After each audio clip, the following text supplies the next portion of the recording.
Hello friends, आपका इस channel पर स्वागत है।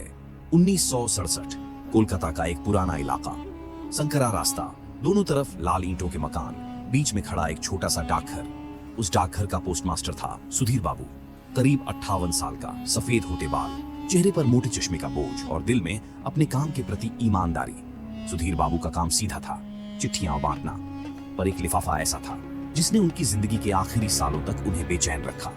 वो लिफाफा हमेशा नीले रंग का होता, उस पर साफ लिखा होता, आरती। अब सवाल था कि आरती कौन थी। आरती कभी इसी मोहल्ले में रहती थी। लोग कहते थे कि वो बेहद खूबसूरत और पढ़ी लिखी लड़की थी, कॉलेज में पढ़ाई करती और मोहल्ले की लड़कियों के लिए प्रेरणा मानी जाती। लेकिन अचानक एक दिन वो गायब हो गई। किसी ने कहा वो अपने प्रेमी के साथ भाग गई, किसी ने कहा उसे किडनैप कर लिया गया, और कुछ ने तो यहाँ तक कहा कि वो अब जिंदा ही नहीं। लेकिन सच किसी को पता नहीं था। अब चिट्ठी का रहस्य गायब होने के कई साल बाद भी हर महीने एक आदमी आरती के नाम चिट्ठी लिखता। अजीब बात यह थी कि वो चिट्ठी हमेशा उसी मोहल्ले के डाकघर में आकर रुक जाती, क्योंकि आरती का पता अब वहां था ही नहीं। सुधीर बाबू हर बार वो चिट्ठी संभाल कर रख लेते, दिल ही दिल में सोचते, ये लिखता कौन है और क्यों लिखता है, जब उसे मालूम है कि आरती यहाँ नहीं रहती। उनके दिल में धीरे धीरे एक जुनून जागने लगा। जैसे जैसे उनकी रिटायरमेंट करीब आई, उनका मन और बेचैन होने लगा। आखिर एक दिन उन्होंने नियम तोड़ दिया।